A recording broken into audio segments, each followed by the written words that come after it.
Well, I think I answered a version of this question earlier, but let me try again. We haven't talked about it. Well, again, we've seen the reports. We don't have anything more to speak to as it relates to the causes or who is responsible. Our focus is, of course, on the diplomatic path forward. We have not been given any indication that attendance at the discussions and that will proceed on Wednesday has changed. So that's where our focus is.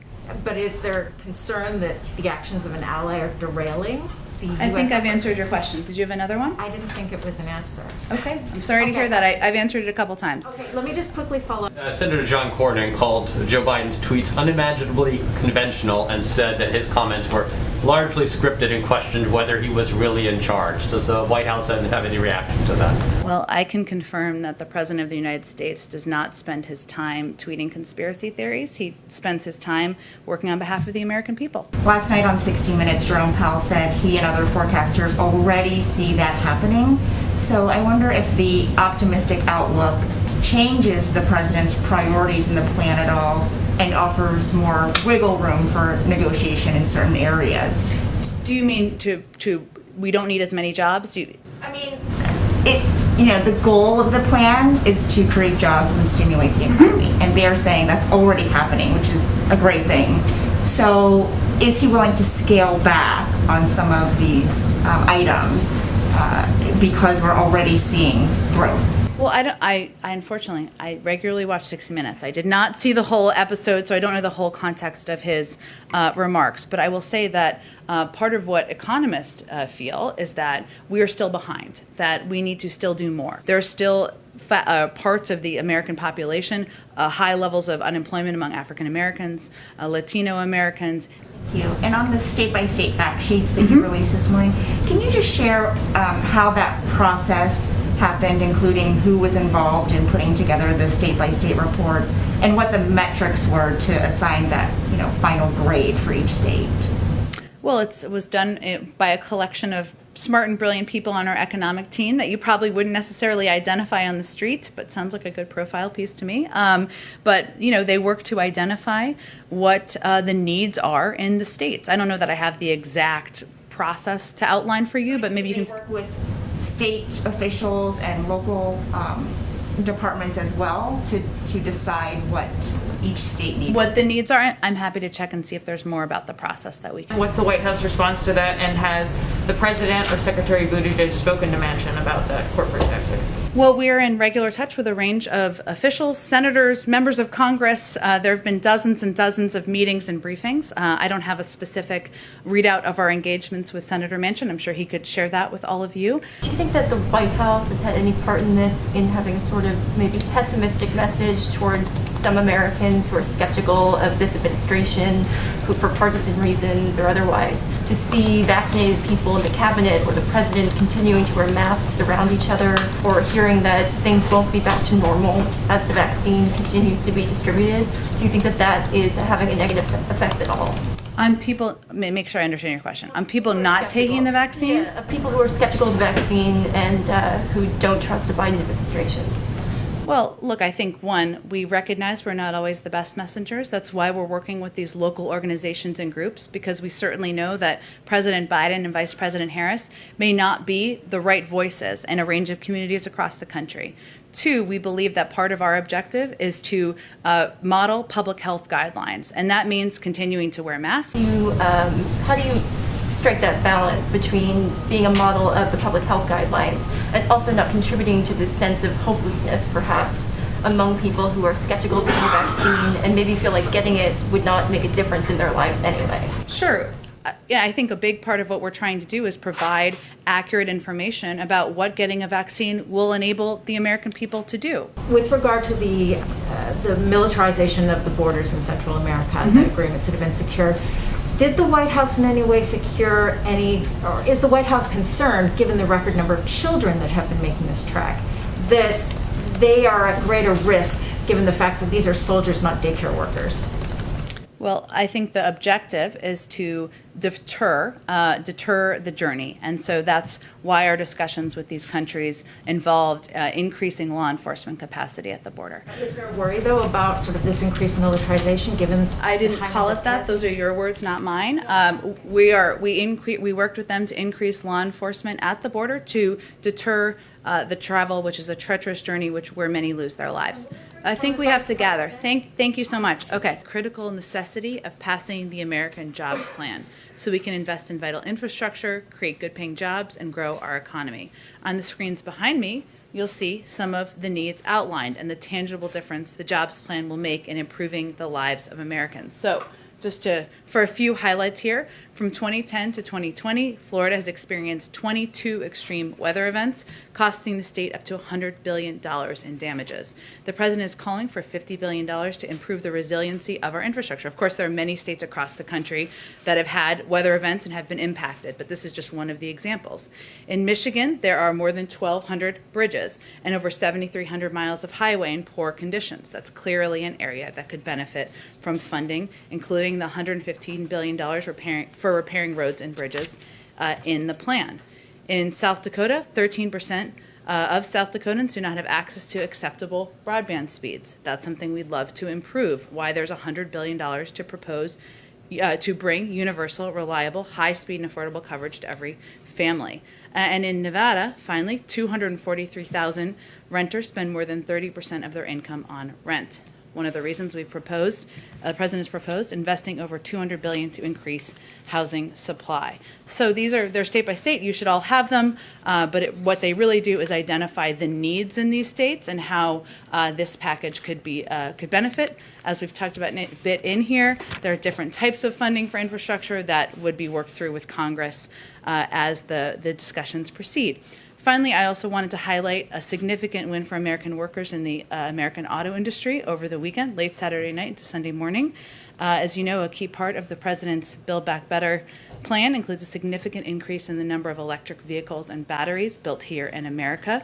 We need a strong, diversified, and resilient U.S.-based electric vehicle battery supply chain so we can meet the growing global demand for these vehicles and components.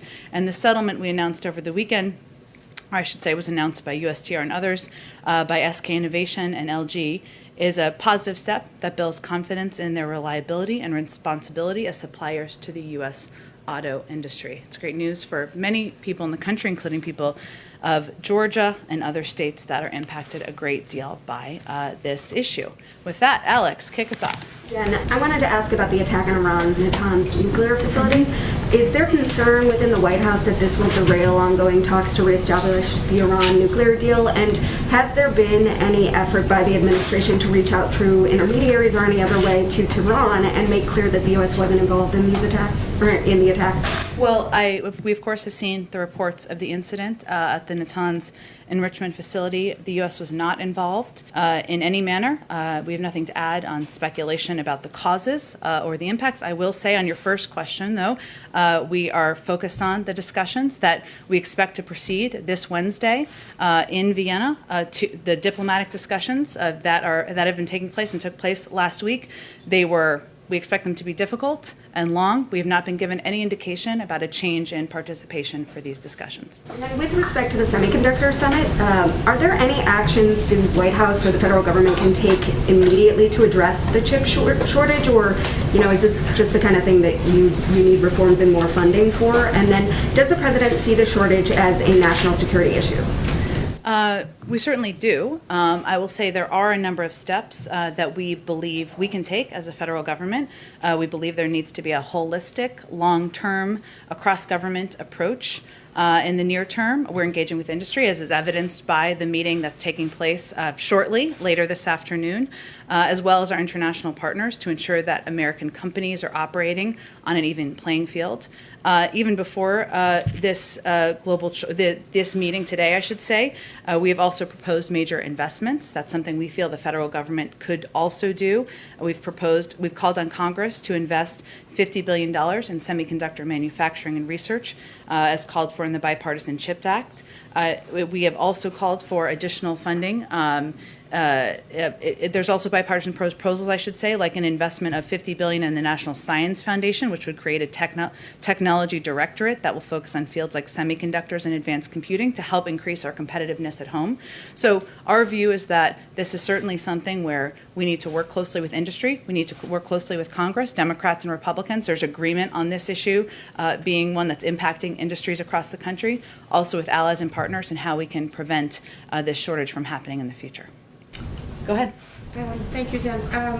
Just to follow up on the chip shortage and sort of short-term solutions. Yeah.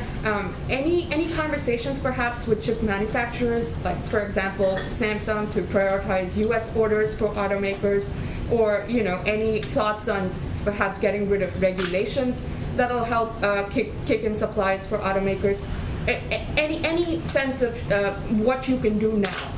Well, one of the reasons the president is stopping by this meeting that our National Security Advisor and our NEC Director are holding this afternoon is to hear directly from companies about the impacts, what would help them most through this period of time, and the shortage that, as you all have reported on, has impacted a range of industries across the country. So this isn't a meeting where we expect a decision or an announcement to come out of, but part of our ongoing engagement and discussion about how to best address this issue over the long term, but also over the short term. Okay, and a couple of questions on immigration. We understand that there was an agreement with Honduras, Mexico, and Guatemala to place more troops at the border. And we understand that the Vice President was able to secure these commitments and have seen some numbers on, how many troops will be placed at these borders. But when were these agreements struck? And if you can just give us any sense of what this plan really entails.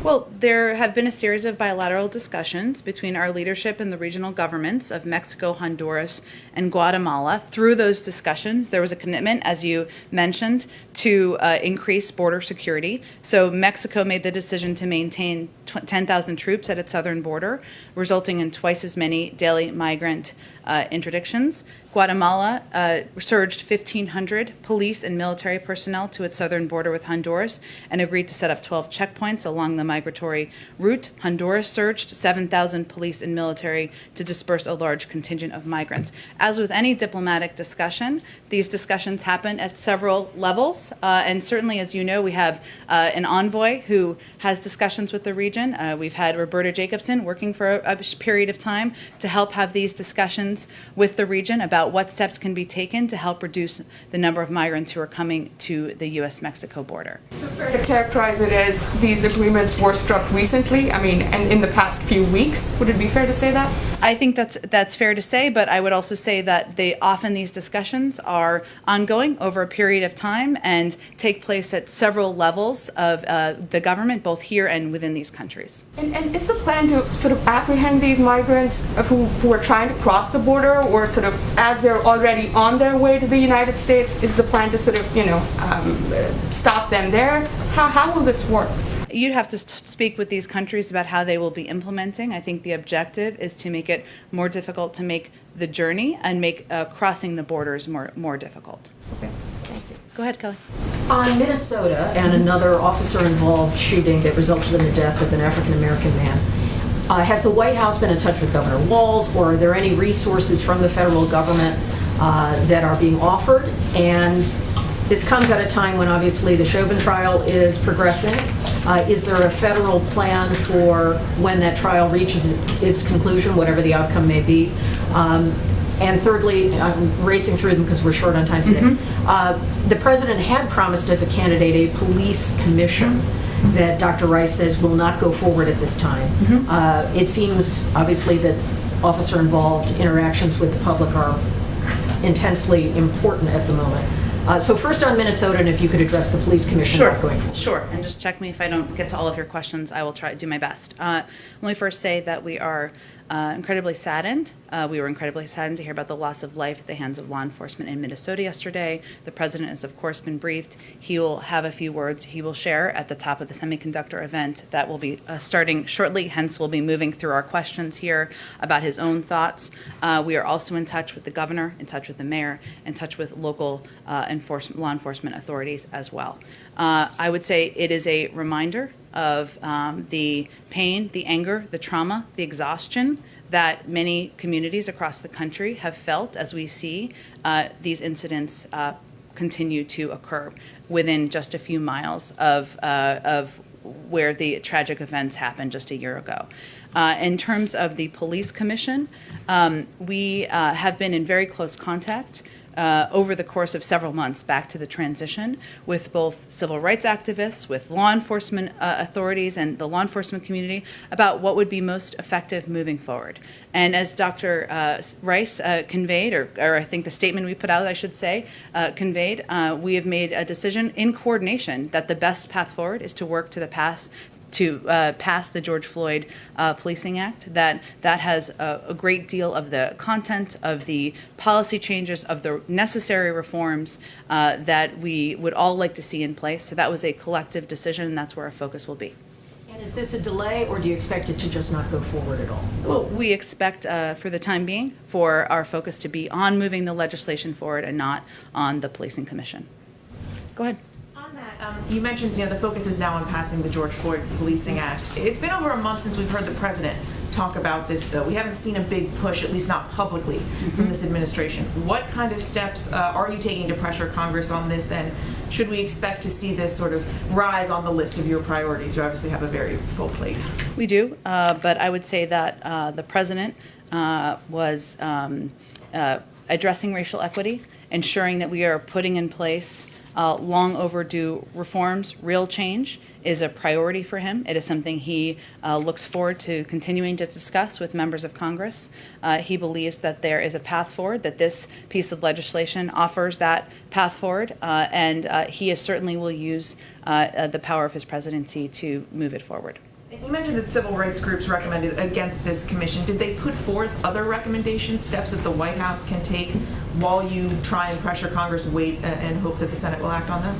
Well, we, of course, are in very close touch with them. I think what is, I should say more specifically, we've been in touch with a range of groups, including the NAACP Legal Defense Fund, the Leadership Conference, as well as leading experts. And the strong consensus from all of these groups is that the work should be focused on trying to pass the George Floyd Act, and the commission would not be the most constructive way to deliver on our top priorities. So we are working together collectively to do exactly that. There are steps that we certainly will work in conjunction to take as they are possible, and some of them we've signed through executive orders, and we'll continue to communicate with these groups about what is most effective.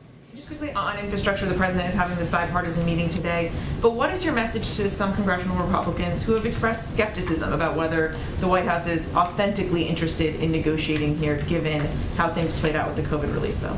Well, I would say that the president, you don't use the president of the United States' time multiple times over, including 2 infrastructure meetings, bipartisan infrastructure meetings he's already had, or the meeting today, if he did not want to authentically hear from the members attending about their ideas about how to move forward this package in a bipartisan manner. So is he willing to negotiate on the scope and the price tag, or just on ways to pay for this? He absolutely is. He looks forward to hearing their ideas, and his objective is to find a way forward where we can modernize our nation's infrastructure so we can compete with China.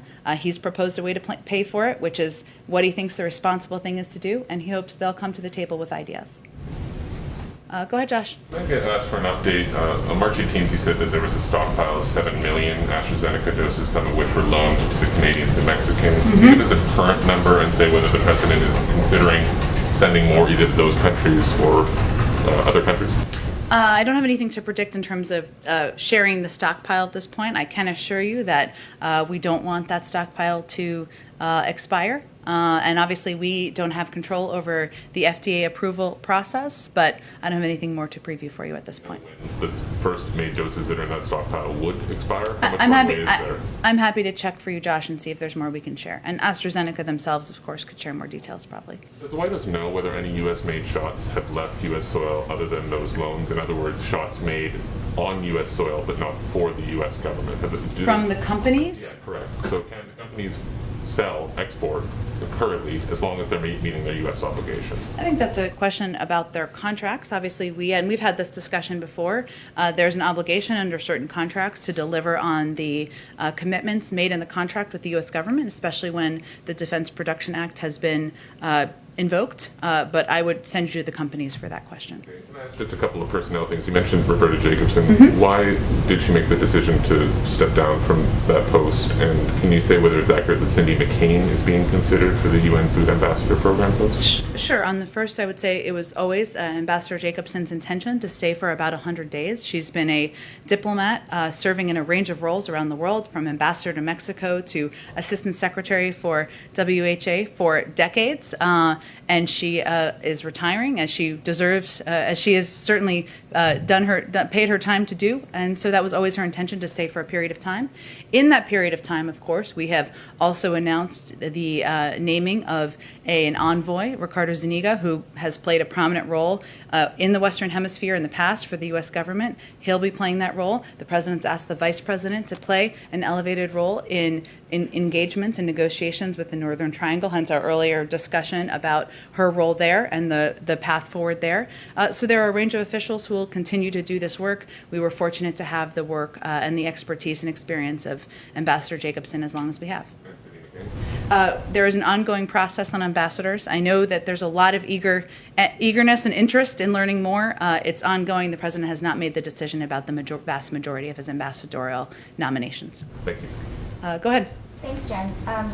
President Biden has made very clear that two of his top priorities for the infrastructure plan is to create jobs and to stimulate the economy. Last night on 60 Minutes, Jerome Powell said he and other forecasters already see that happening. So I wonder if the optimistic outlook changes the president's priorities in the plan at all and offers more wiggle room for negotiation in certain areas. Do you mean we don't need as many jobs? I mean, the goal of the plan is to create jobs and stimulate the economy. And they're saying that's already happening, which is a great thing. So is he willing to scale back on some of these items because we're already seeing growth? Well, I unfortunately, I regularly watch 60 Minutes. I did not see the whole episode, so I don't know the whole context of his remarks. But I will say that part of what economists feel is that we are still behind, that we need to still do more. Because if you look at our last jobs report, we were still about 8.4 million jobs in the red, that we needed to create, that we needed to Americans we needed to put back to work. There are still parts of the American population, high levels of unemployment among African Americans, Latino Americans, Asian Americans, that we need to work to address. This is definitely a jobs package, hence the American Jobs Plan. But what it also does is it helps modernize, invest in our nation's infrastructure, and do that in a way that will help us compete over the long term and help us have jobs for the future. So there are many objectives of this package, but certainly we feel there is more work to be done to put more Americans back to work, and we are not in the clear on that front. Thank you. And on the state-by-state fact sheets that you released this morning, can you just share how that process happened, including who was involved in putting together the state-by-state reports and what the metrics were to assign that, final grade for each state? Well, it was done by a collection of smart and brilliant people on our economic team that you probably wouldn't necessarily identify on the street, but sounds like a good profile piece to me. But they work to identify what the needs are in the states. I don't know that I have the exact process to outline for you, but maybe you can work with state officials and local departments as well to decide what each state needs. What the needs are. I'm happy to check and see if there's more about the process that we can share. Okay, great. Thank Sure. you. Go ahead. Yes, you talked about paying for the infrastructure bill. Is the president set on raising the corporate tax rate as the way to do that, even though Republicans are saying it's a red line, or is that also open to negotiation? It's all open to negotiation, but I will say that having corporations pay their fair share, raising the rate to a rate that is still lower than it has been, aside from a few years since World War II, the president feels is an entirely reasonable, appropriate, effective way to pay for this package. There are other proposals that have been put out there, including user fees. The president doesn't feel that we should pay for this package on the backs of the American people, but he's certainly eager to hear ideas from Democrats and Republicans on alternatives. Senator John Cornyn called Joe Biden's tweets unimaginably conventional and said that his comments were largely scripted and questioned whether he was really in charge. Does the White House have any reaction to that? Well, I can confirm that the President of the United States does not spend his time tweeting conspiracy theories. He spends his time working on behalf of the American people. Go ahead. Oh, go ahead. Josh, you went. Go ahead. Help me first? Yep, go ahead. Great, thanks, Jen. So just to piggyback off of on the corporate tax rate, Yeah. Senator Manchin said that he only supports raising it to 25%, that that's his line in the sand. What's the White House response to that? And has the President or Secretary Buttigieg spoken to Manchin about that corporate tax rate? Well, we are in regular touch with a range of officials, senators, members of Congress. There have been dozens and dozens of meetings and briefings. I don't have a specific readout of our engagements with Senator Manchin. I'm sure he could share that with all of you. But I would say that we're certainly encouraged to hear that Senator Manchin is open to raising the corporate tax rate as a means of potentially paying for a historic investment in our nation's infrastructure, and most importantly, to creating jobs. And the president is happy to hear ideas or alternatives for how this plan and package should be paid for. His primary focus is on this investment, on creating jobs, on helping put back to work the millions of men and women who don't have college degrees, on ensuring we're evening the playing field, on doing what we can to compete with China over the long term. There are disagreements about how to pay for it. We're happy to have a discussion about that. And then two more quickly. There appears to be a large deployment of Russian land forces towards the border with Ukraine. What is the administration prepared to do if Russia moves to invade eastern Ukraine?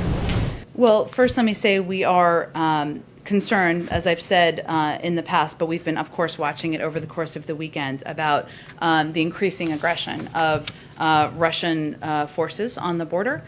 Secretary Blinken and Secretary Austin are in Brussels this week meeting with their NATO partners, and we will, of course, I'm sure this will be a topic of discussion. We also remain in touch with Ukrainian officials at a range of levels, but I'm not going to get ahead of their discussions that they're having on the ground. And then just on police reform again, you mentioned on Friday that the president is meeting with CBC tomorrow. Is police reform going to be the topic of discussion? Criminal justice reform? What exactly will they be discussing? Sure, there'll be a range of issues discussed. The primary purpose from our perspective is to discuss the American Jobs Plan and how to move that forward. But as is always the case, there will be a range of topics we expect discussed during the meeting.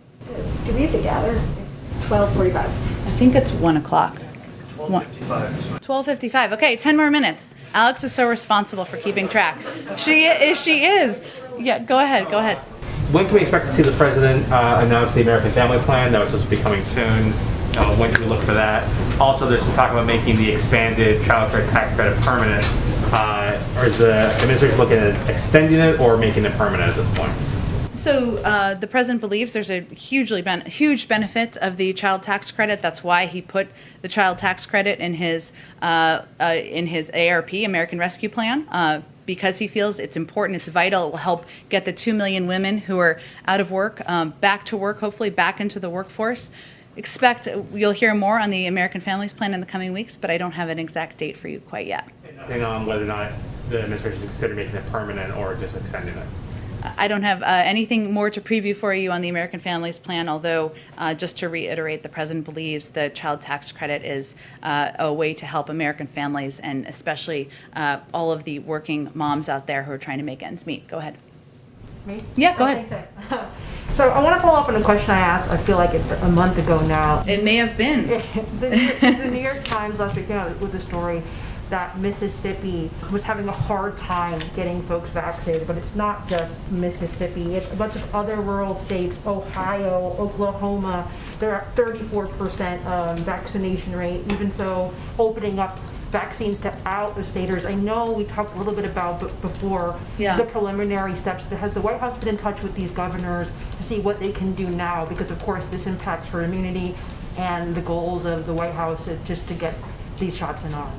Well, there are a number of steps that we've taken in the recent weeks, including launching the Community Corps, which is our program to provide fact-based messages into the hands of local messengers. So we're now working with more than 4,000 organizations that have signed up so far across the country, including in a number of the states that you mentioned. We're also investing $3 billion to states and community-based organizations to strengthen vaccine confidence in the highest risk and hardest hit communities. And often people think of that as just Black and brown communities, and that is not. As you've noted, that is also conservative communities, white evangelicals. It's a range of communities around the country. What we found to be most effective is to work with these local organizations. So faith-based organizations, community health organizations, civic leaders, and others who can really get this message deeply in communities. We've also had a number of our members of our COVID team, from Dr. Fauci and Dr. Collins,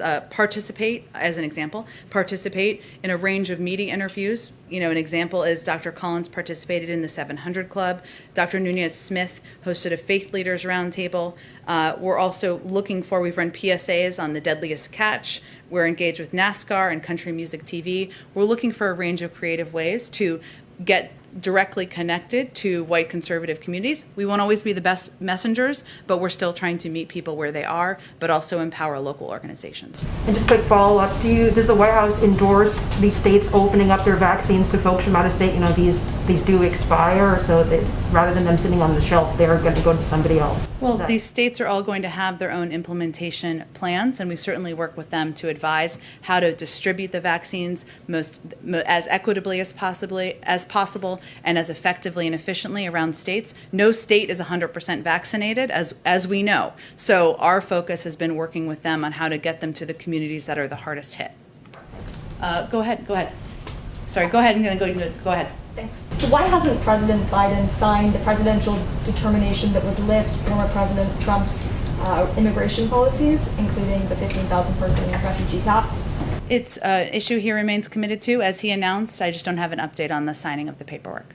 Okay. And equity was cited as the reason for which the White House decided against surging vaccines in Michigan. The administration is surging FEMA vaccinators. What makes the vaccine different? Well, I would say, I think it's important to understand how we've approached vaccine distribution from the beginning. It's done with equity in mind. It's done with the population, the adult population in mind.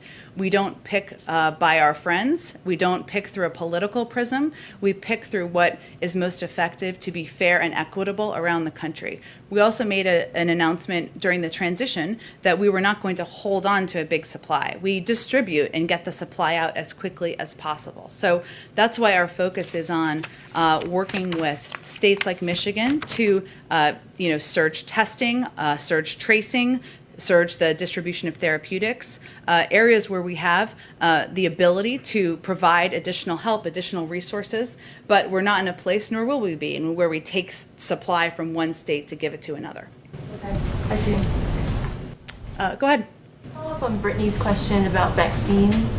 Do you think that the White House has had any part in this, in having a sort of maybe pessimistic message towards some Americans who are skeptical of this administration, who for partisan reasons or otherwise, to see vaccinated people in the cabinet or the president continuing to wear masks around each other, or hearing that things won't be back to normal as the vaccine continues to be distributed? Do you think that that is having a negative effect at all? On people, make sure I understand your question. On people not taking the vaccine? Yeah, people who are skeptical of the vaccine and who don't trust the Biden administration. Well, look, I think, one, we recognize we're not always the best messengers. That's why we're working with these local organizations and groups, because we certainly know that President Biden and Vice President Harris may not be the right voices in a range of communities across the country. Two, we believe that part of our objective is to model public health guidelines, and that means continuing to wear masks, continuing to hand wash, social distance, because there is still ongoing research on what is most effective and how to prevent distribution and the pandemic traveling further. So I'm not sure I'm understanding your question. Maybe. How do you strike that balance between being a model of the public health guidelines and also not contributing to this sense of hopelessness, perhaps, among people who are skeptical of the vaccine and maybe feel like getting it would not make a difference in their lives anyway? Sure. yeah, I think a big part of what we're trying to do is provide accurate information about what getting a vaccine will enable the American people to do. Hence, the president gave a primetime address where he said, when the vaccine's accessible to you and you get it, we can work towards having backyard barbecues. We've also had a number of officials out there to convey, and we've had, obviously the CDC has put out guidance that says, if you're vaccinated, if your neighbors are vaccinated, you can have dinner inside together. It's a pandemic. We don't think it's easy. We know it's difficult. It's required a lot of sacrifice. But at the same time, we're trying to provide accurate public health-based guidance on what people can do once they have taken the vaccine. Go ahead in the back. Thank you very much, Jen. To East Asia question, if I Okay. may. On John Kerry's potential visit to Shanghai, what's President Biden's expectation of that? Of John Kerry's visit? To Shanghai. Well, certainly he'll be focused on discussing climate and how we can work with leaders around the region to get control of the climate crisis. But I would send you to the State Department because that's where he works. And also on the CHIP summit, according to South Korea media, Korea Economic Daily, quote, industry watchers say following this White House meeting, Samsung may be forced to make a decision on its new U.S. factory sooner and build a production line for automotive chips, given the dire shortage of such chips in the United States. Well, I know we'll put out a readout after the meeting, but the purpose of the meeting is really to consult with these business leaders about how we can help address the shortage. Let me just get around to the back, and then I know you have to gather soon. Okay. Go ahead. Iran, immigration, they're all follow-ups. On Iran, the foreign minister is vowing revenge against Israel for its alleged attack on its nuclear facilities. Israel's not denied this. How concerned is the White House, is the president, that the actions of an ally potentially maybe derailing efforts by the White House to get Iran back into compliance under the JCPOA? Well, I think I answered a version of this question earlier, but let me try again. We haven't talked about it. Well, again, we've seen the reports. We don't have anything more to speak to as it relates to the causes or who is responsible. Our focus is, of course, on the diplomatic path forward. We have not been given any indication that attendance at the discussions and that will proceed on Wednesday has changed. So that's where our focus is. But is there concern that the actions of an ally are derailing the U.S. I think I've efforts? answered your question. Did you have another one? I didn't think it was an answer. Okay. I'm sorry to hear that. I've answered it a couple times. Okay, let me just quickly follow up. Okay. And, let me try on Ukraine. The Secretary of State said that there will be consequences if Russia continues its escalation along the border. Can you give us a sense of what those range of options are? And then also, at what level does this escalation require President Biden to reach out to Vladimir Putin? Well, I would say that what we've long said is that there will be some consequences that are seen and some that are unseen. I'm not going to give you a menu of the options. When we're ready to announce them, we will announce them and share the details with all of you. Very quickly on immigration. Okay.